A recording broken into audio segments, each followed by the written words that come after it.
It is 7:17 in the a.m. and we are coming to you not live from the grandma room. I'm Live. here with Ben, and I'm Ben, and I'm here with Joffrey. And today we're going to be covering the Black Death and the conspiracy which says that Finland does not exist. It doesn't. There's no way.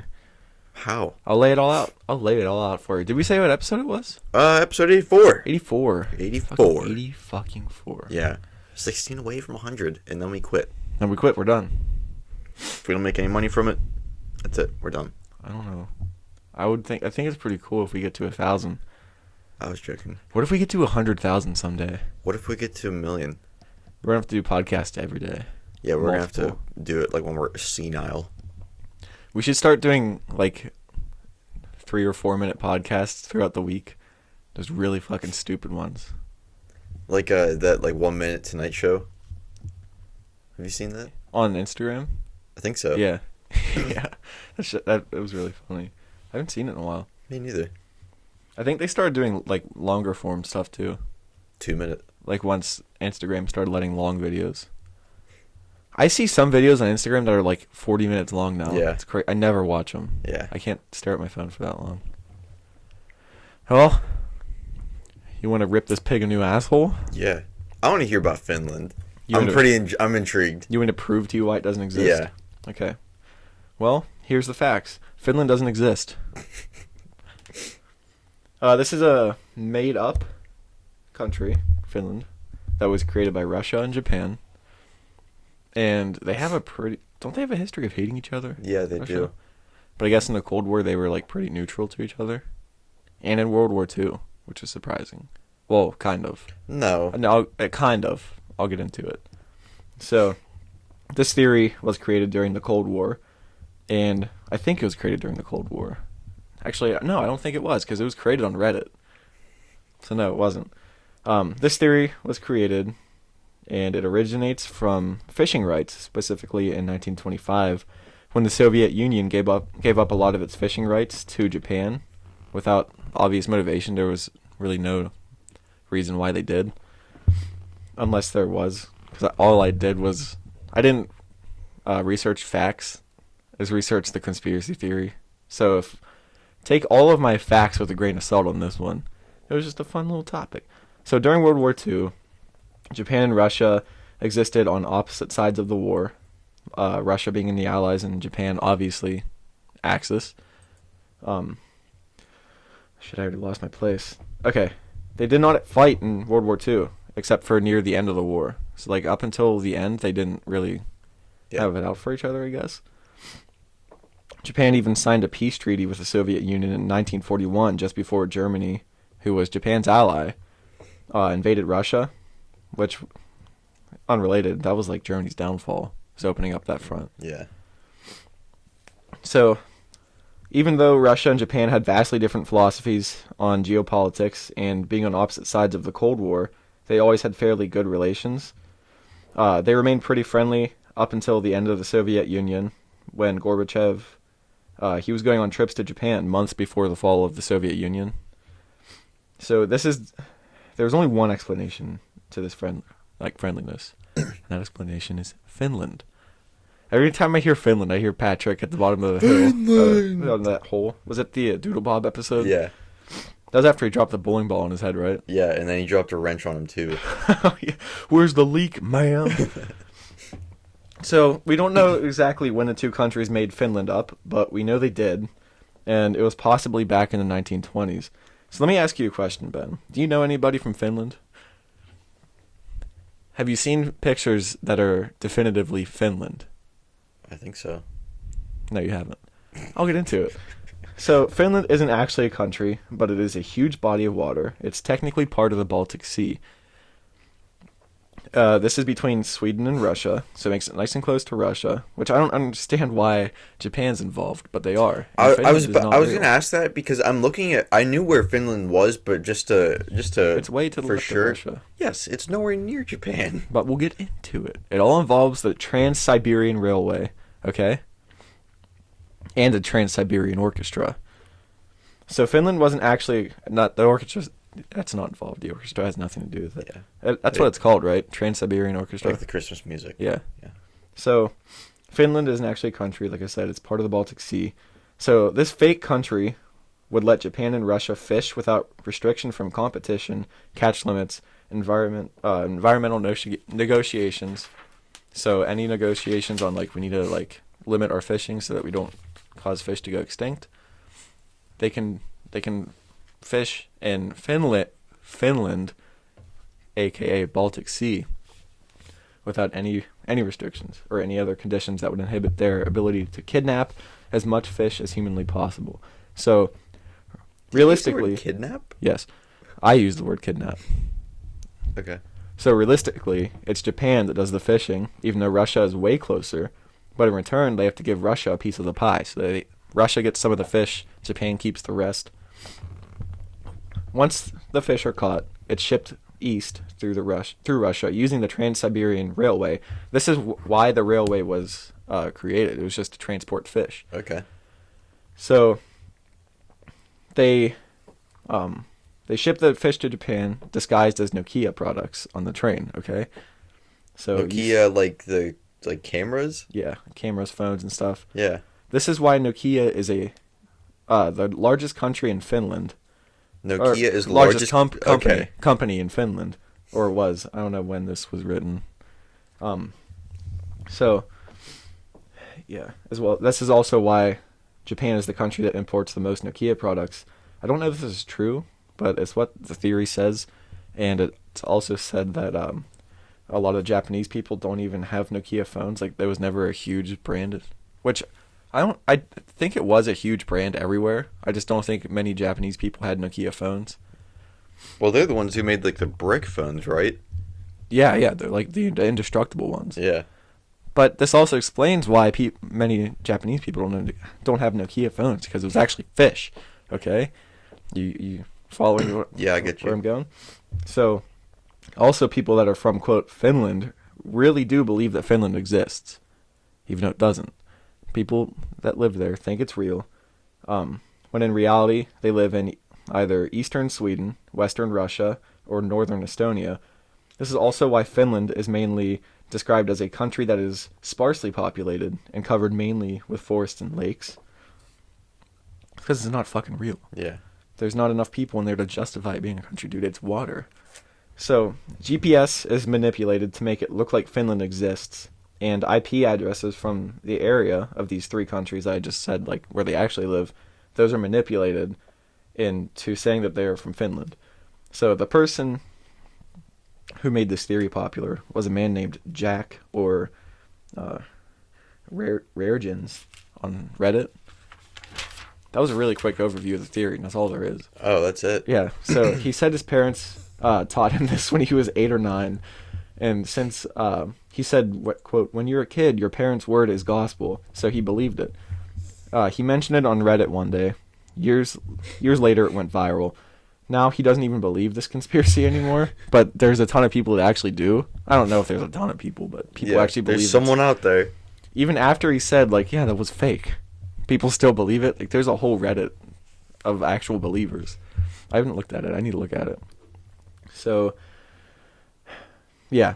He also pissed off a ton of Finnish people. Can you imagine? I wonder why. He said that he would constantly get messages from Finns telling him, like, why Finland was real, and, like, hey, we're actually, like, Finnish people. Yeah. And one even offered to fly him to Finland to prove it, but he didn't take them up on the offer. I would take a free trip to... Yeah, if someone's paying for it? I would take a free trip to eastern Sweden, western Russia. I guess if someone's just going to berate me the whole time, like, I think that might not be exactly fun. I'm guessing it was more of a friendly, like, hey, come over here, we'll show you around. Finland's real. And he's like, no, it's not. You're being lied to. So, this theory involves Poe's law. And Poser? kind of... Poe's law.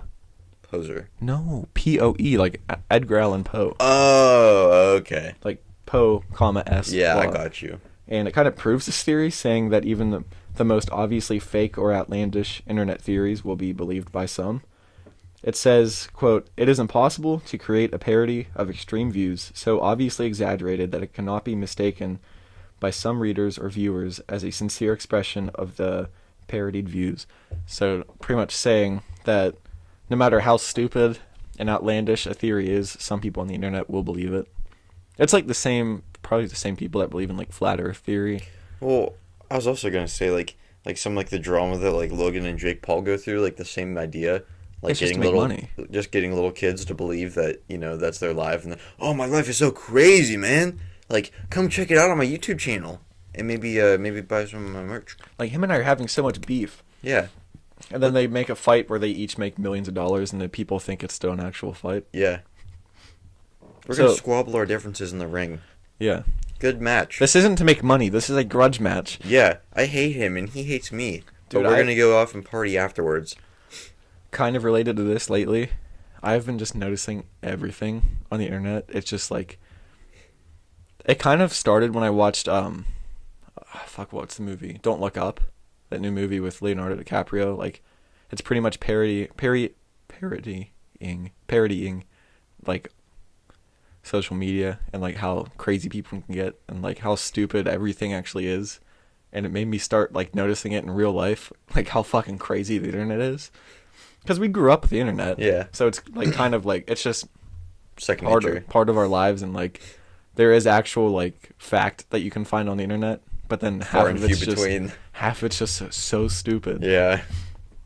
So there is a subreddit called r/True Finland Conspiracy, which is a subreddit for actual believers, and its first post says that the evidence uncovered is, quote, actually quite convincing, and another quote, this is a non-circle joke sub for true believers. So it's like, if you're going to come in here and start making fun of us, don't even bother. Yeah. Because this is real. That's all I have. I told you, it was kind of a quick one this morning. What a bunch of fucking idiots. But yeah, Finland isn't real, guys. So if you ever do a trip to Finland, you're either going to eastern Sweden, northern Estonia, or western Russia. Yeah. Well, what if it's not even that? You know how, like, in Italy, I think Rome, or no, maybe not Rome. Is it the Vatican? No, how, like, there's some city in Italy, and all the buildings just float on, like, pallets, pretty much, and, like, with the canals. Oh, fuck, Venice? Is it Venice? Yeah, I think you're right. But how, like, the whole city's pretty much just floating. Yeah, there was a picture from COVID when everybody was, like, first locked up, that there was, like, the canals finally cleared. There was, like, a whale going up the... Yeah. I think that's Venice. Let me look. That'd be really cool. But then you have to worry about your home sinking all the it's time. Venice. Can you imagine the fucking homeowners? Do you really have insurance? to worry about that? Because that city's been there for how long? And yeah, but, I mean, shit can always happen. That's true. Watery roads. But I guess does watery road only if it's like... No, I guess it starts with, like, a drip of water. And then it starts eroding bigger. Well, I And then don't the know, water because, like, starts there's, coming like, in ships faster. from, like the Roman times that are still in the bottom of the ocean that are still there. They're Yes. not totally there, but... I guess it counts... I mean, it matters, like, how aggressive the water's moving through. Yeah. And it's a pretty slow-moving canal. Plus, all that water, it fucking stinks there. It's not Does clean it? water. It stinks. It's not clean water. There's some actress, I can't remember who she is, but they were filming a movie, like, over there, and she was supposed to be, like, taking a picture, and she's backing up, and she gets closer and closer to the edge of the canal. The water is fucking nasty. Yeah, and she falls in, and then she was like, I should have never done that, and if I would have known, like, what would have happened, I would have never let a stunt double or me fall in there. Apparently she got, like, some crazy eye infection, and it, like, ruined her vision. Fuck. Yeah. Can you imagine, like, you've moved to Venice because you're like, oh, this is going to be so nice, and every time you walk out of your door in the morning to go to work, it just smells like shit. Imagine working on there. That'd be kind of shitty. You'd probably get nose blind, Yeah, honestly, yeah. and then you, like, go somewhere nice, and they're like, why do you smell like shit? I just took a bath in the canal. Just took a dip. Have chronic pink eye from living in the canal. Getting shit water in your eye. Is it like sewage? Or is it just garbage? I don't know. I think it's probably more garbage, but there probably is some sewage in there. Why is Venice's water... Fuck, I just typed in why is Venice, and then when I typed water, it somehow, like, took all my words out. Why? Not what. Why is... Oh God, I feel so stupid right now. Venice's water shitty. Water nasty. It's part of waking up and doing a podcast immediately. Yeah. I feel brain dead right now. Stinky water, the odor guide. That's not Venice. Venice. I don't fucking know. I don't want to. Yeah, I mean we got limited time here. I don't want to research in the middle of it.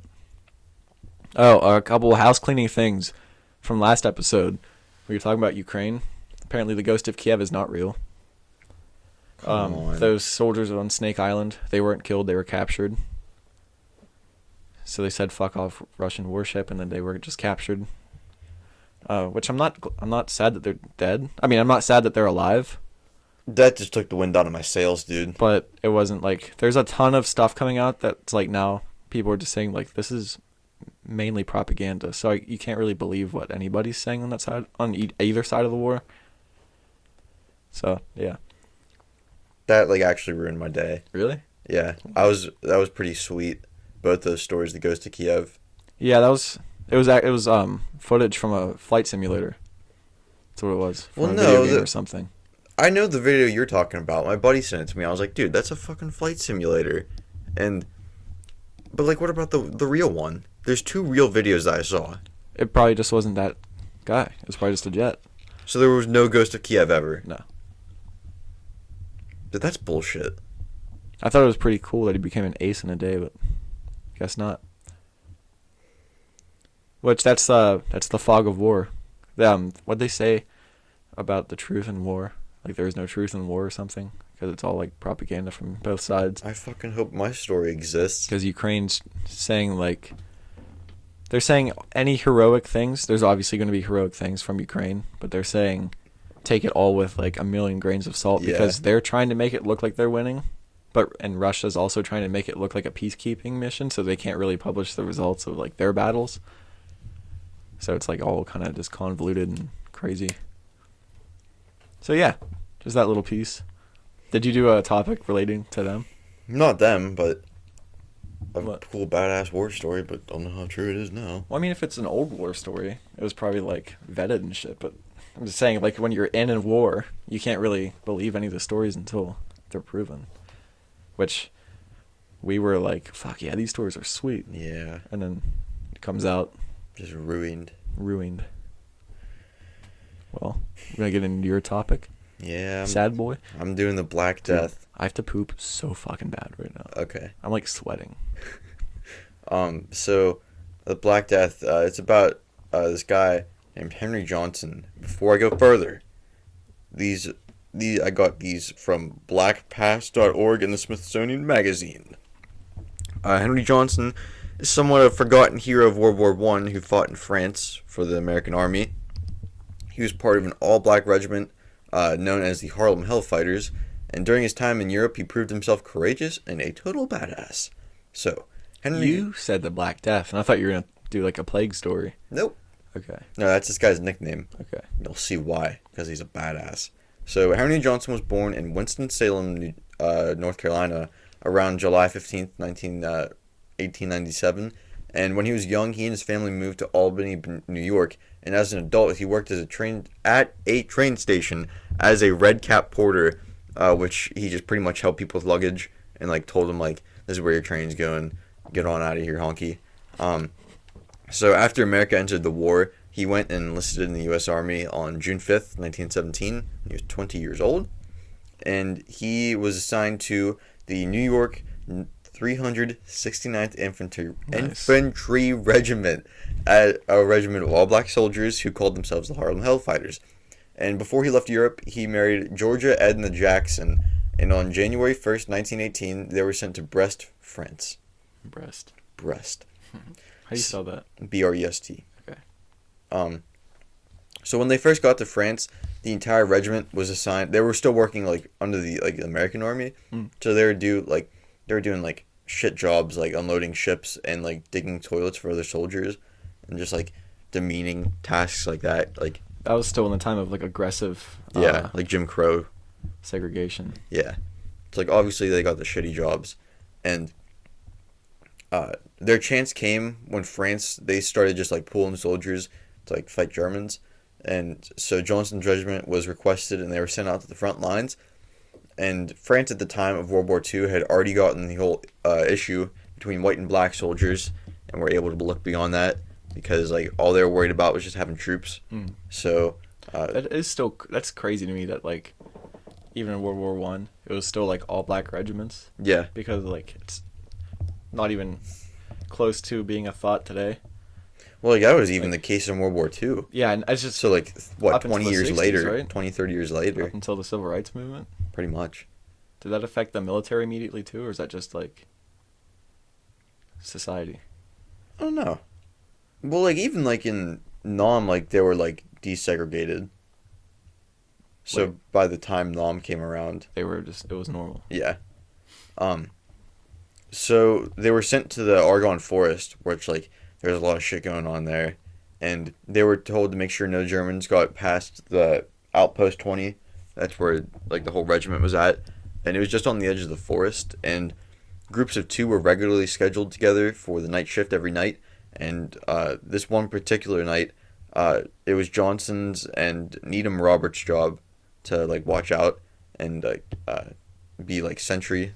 And he was scared to be on the front lines since like they had a lack of training since they were black, and I had no like experience in the field.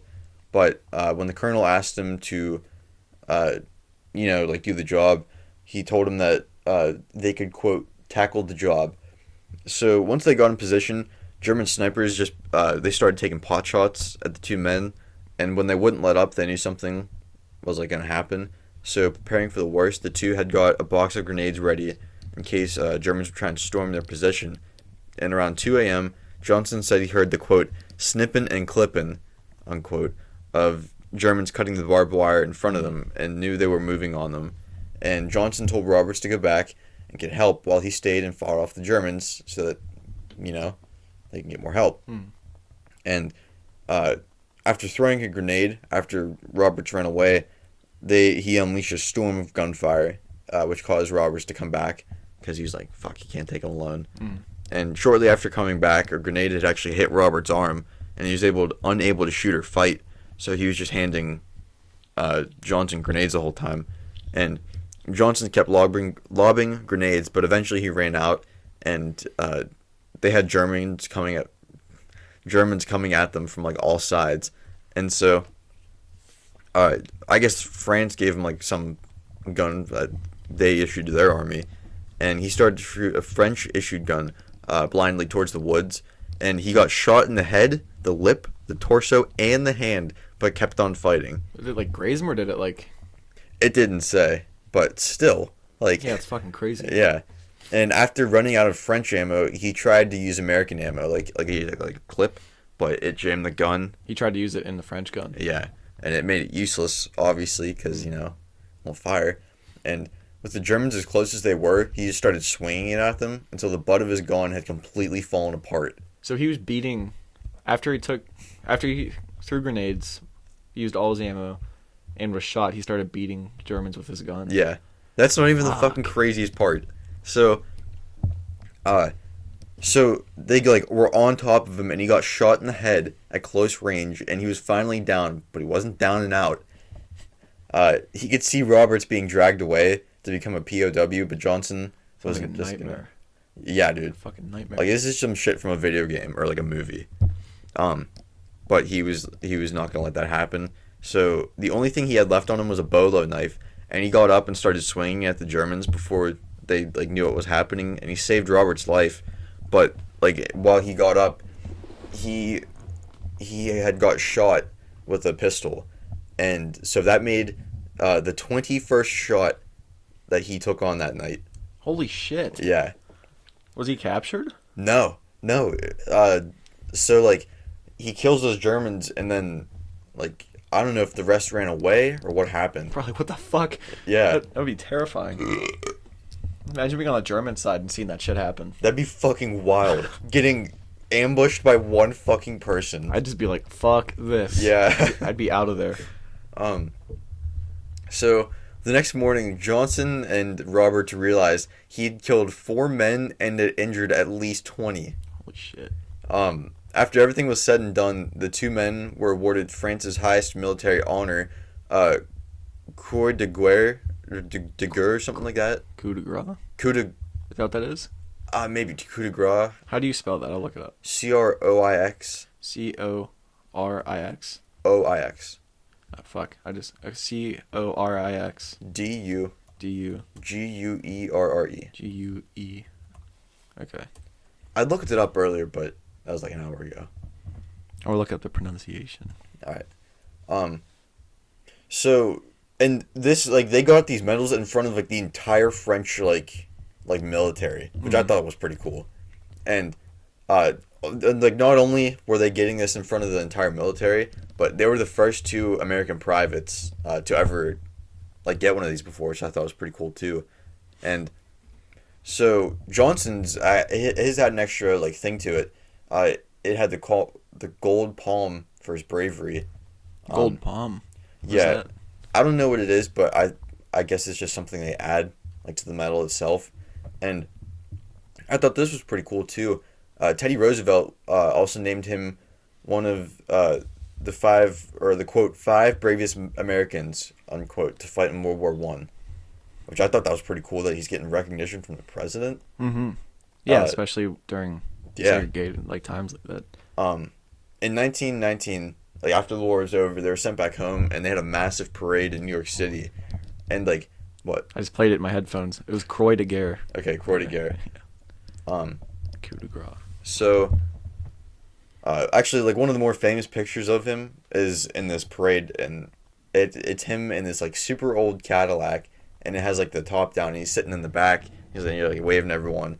And the Smithsonian thing, it said that, like the whole city just went wild when these guys got back. Yeah, like they were heroes. Yeah, well, I mean, I bet they did that for everyone, but it's just cool to see that, like, black people back then, like, getting this kind of recognition. Yeah.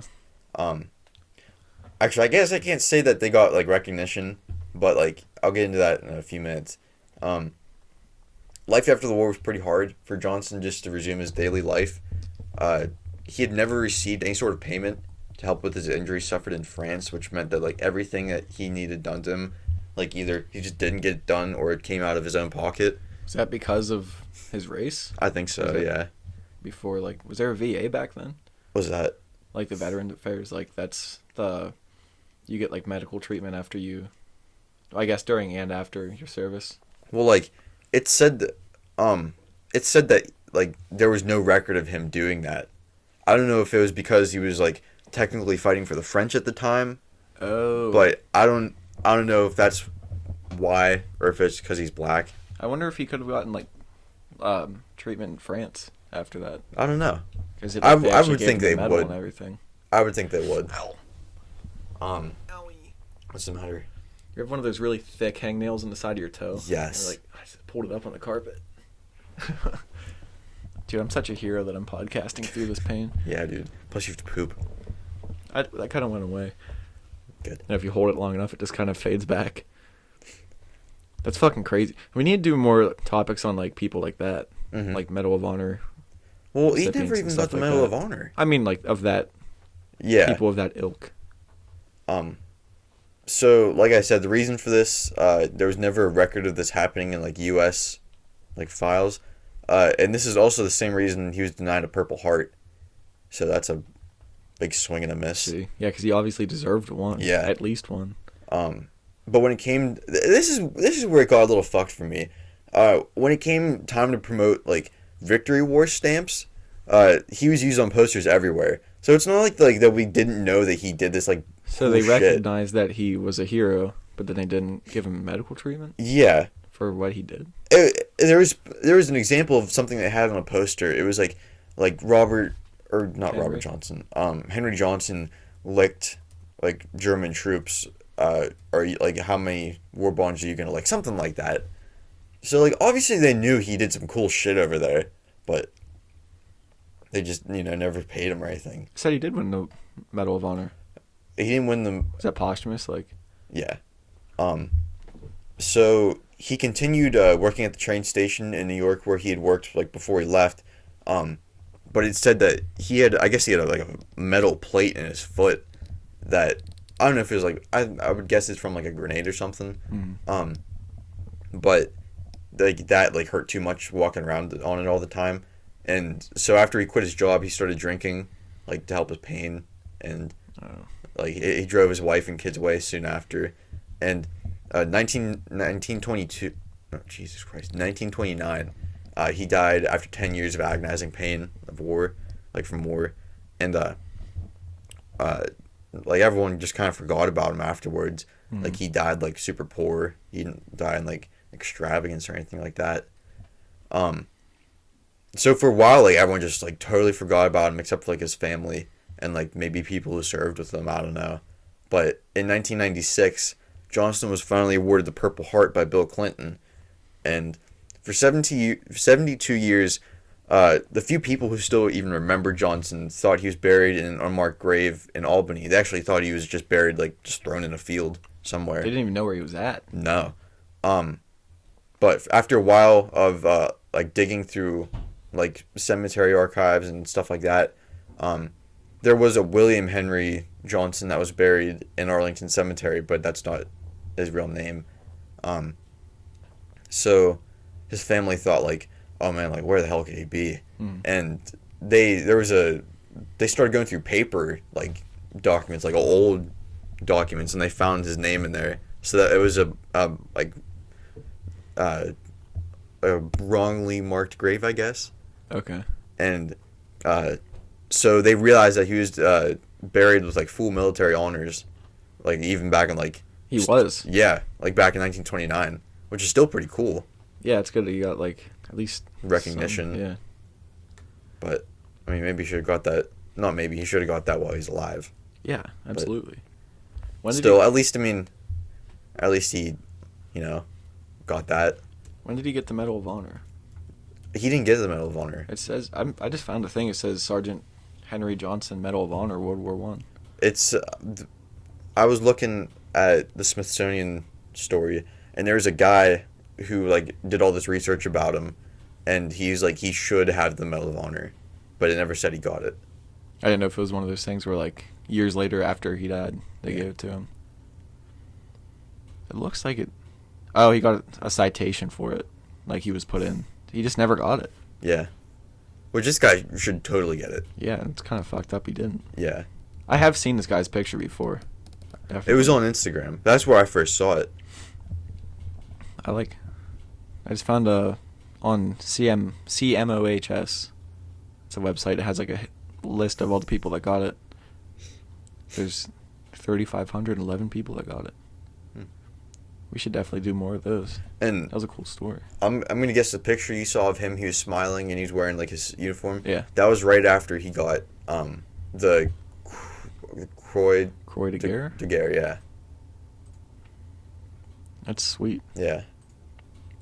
I want to do. You know who Dakota Meyer is? He's like I think it was Iraq. He was in Iraq, and he got the Medal of Honor. He does a podcast on the Drinking Bros Network. Okay. I want to do his story someday. Have you heard that ranger, that Army Ranger who killed they were attacking some group of terrorists, and he killed him with an MRE spoon? No. He had an MRE spoon in his kit, and I guess like some dude attacked him, and like they were fighting hand to hand. He ended up killing him with a spoon. Holy fuck. I can't remember if that was proven wrong or not. Army Ranger spoon. I'm gonna look that up. Dude, that's true. That's fucking wild. I might do that story too. It can't be a long story. I mean, yeah, just a little fight. Army Ranger kills terrorist with MRE spoon. Yeah, sit rep. Holy fuck. I don't want to go into it because I might do it. Yeah. Huh. Yeah, it's fucking wild, dude. Fucking mental. Ran out of grenades and bullets. Got his gun jammed. Beat the enemy with his gun until his gun was destroyed, and then went after him with a knife. That's fucking crazy. Sounds like a man I would want to shake his hand. Yeah. And not some limp ass wrist handshake. Yeah, no dead fish handshaking motherfucker. Have you ever shaken Pappy Bill's hand before he passed away and he like crushed your hand? No. Jesus. In his 80s, he would shake your hand and just like squeeze it. he would fucking like rip your hand off. He was a World War II vet. He was Seabees. He's a badass. From Japan. And then he went to the Marines after World War II. Yeah. He was a boxer in the Navy. He got the Golden Gloves. He did? I don't know if there was like a. I don't know if that was an actual thing, but if it wasn't, other soldiers he got like I remember in like they have that big TV stand in their house with like pictures and stuff on the sides. Yeah. Like one of those old school cabinet stands. He had like a little like a little trophy. It had like a golden boxing glove. Oh, that's sweet. I've never noticed that. I don't know if they still. I think she still has it there. I would think she would. Yeah. Yeah, he was a badass guy. Yeah. You're wearing his watch right now, aren't you? I wearing am. his watch? Yeah. I gotta get this fucking thing clean, dude. It's too dirty. Can you get them clean? Like, take it somewhere and they like take it apart and clean it? I think so, but I don't know. It'd be cool to have it like restored and like nice. Yeah, but that's probably gonna cost a fuck ton of money. Which, like I said, is a small price for like family heirloom. But I'm gonna look up restoring watches. well, there's a place in town that does it. I guess there's a jeweler store that does in town. Oh, I think you did tell me that before. Yeah. Fuck yeah. There's a bunch of Medal of Honor recipients from World War II. Their stories are fucking nuts. I bet, dude. I don't think this was a Medal of Honor recipient, but like there was this podcast I used to listen to, and I think it's called Heroes in Their Own Words. And it was like I've heard of that. it was like people just telling their stories from war. And there's this one guy, he was a forward observer in I think Japan, which is the guy that like kind of goes ahead to like scout out like where the enemy's at and everything. And him and a group of soldiers got like not stranded but like surrounded up on this hill, and I think they were there for fucking days fighting, just surrounded. And they ended up living. Like I need to listen to the actual story again to do it like justice, but like Have you heard about George H.W. Bush fighting in World War II? was he a pilot? Yeah, he was actually like a really good pilot, and I'm pretty sure he's one of the youngest. Was he an ace? I think so. Shooting on 5 planes, is that what that is? Maybe. But he was like, he was over somewhere in Japan, or somewhere they had occupied, and they shot his plane down, and he was shot down over the water, and so he had a raft, and he kept paddling and paddling and paddling, but the current was going in, so it kept pulling him, and it was more like a race against time. There was a American sub that was like racing to come pick him up, and then there was like Japanese like troops like trying to get out to him to take him like back to POW camp, and he was picked up first by the sub, but he was out there paddling for like 2 hours, I think, just continuous paddling on this raft. Fuck. And there was a book written about him and like the guys in his, I don't want to call it unit, but you know what I mean? Yeah, whatever group he was in. Yeah. And there were some other guys that got shot down, and he found out, like, reading this like years later, he never knew what happened to them. I guess they ate them. Like, They what? They ate them, like the POWs. Fuck. That was like kind of a common, not common, but like there was a few people that would eat their troop or their POWs. Yeah. Which is pretty fucked. Cannibals. Yeah. It's fucking crazy. Yeah. Have you heard fucking JFK's World War II story? He was on a ship, and some Japanese ship rammed it and fucking like broke it in half or something. And he swam some crazy distance with a rope between his teeth, pulling another guy. Mm-hmm. He was like a Harvard swimmer before you. He was pulling a few guys, I think. And he was in constant pain too. He had like some crazy back problem. Oh yeah. Lied about it the whole time to get into war. And like this like even went like through his presidency. Yeah, he was fucked up for a long time. Yeah. What's up with presidents like hiding like disabilities and shit like that? Because presidents aren't supposed to look weak. Yeah, but like, like how the fuck like do you work like that? I can't imagine like you have to be built different. Running, yeah. Truly built different. Yeah. Not just our version of I'm built different. Yeah. I had a spicy chip. Fucking. Oh god. We should probably wrap this thing up. We have to leave in like 5 minutes. Yeah, shit's been shot. Shit's been shot. We're coming at you. Not live at all. No. This will be out in a couple days. Oh, before we leave, we have a quote. We're gonna do like a daily, like, or not a week, like a weekly motivation quote. Joffrey, you want to give it to him? Two birds in the wind are only as good as one. Remember that. Take that how you will. Yeah.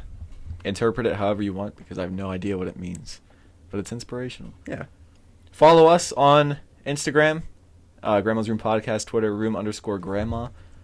We have a Facebook. You can add us on there, but we never put. Still haven't posted. That's just becoming a. It's destined to never have anything posted on it, I think. Yeah. We are on all the major podcast platforms. Like, we're on Apple Podcast, Google Podcast, Amazon Music, Spotify, Stitcher. Anywhere you can listen to a podcast, we're there. Pretty much any of the big ones. We're on YouTube and Rumble for a video podcast. We did like a nice month of not having video podcast because just Mom's been complaining for a while now. I don't think it's laziness. I mean, it's probably pretty much just laziness. But because we had the video. Yeah, it was just transferring it over. Yeah, it was a bitch. Yeah. Yeah, we'll have it back this week. Videos up. Our Spotify playlists. Oh yeah. I have them up right here. Grandma's Crimbus Tree, it's Christmas music. Grandma's Saloon, Old Western Country. Opium Den, Grandma's Opium Den, that's like vibe music. There's like Beach House, Neon Indian, stuff like that. Trap House, that's old, new rap of all sorts. Jukebox, that's like old 50s music. Chuck Berry, Roy Orbison. Roy Orbison isn't like 50s, but jukebox-ish. Oh, Pretty Woman. Fats Domino, stuff it's like like that. the 1960s, but whatever. Jukebox. Grandma's Guitar Case, it's rock of all sorts. Grandma's Blues Club, that's like old blues. Yeah. I think that's it. Yeah, shit's been shot. Oh god, I just got the shit shiver, dude. Any last words? No. Thank you for listening. We have been Grandma's Room Podcast.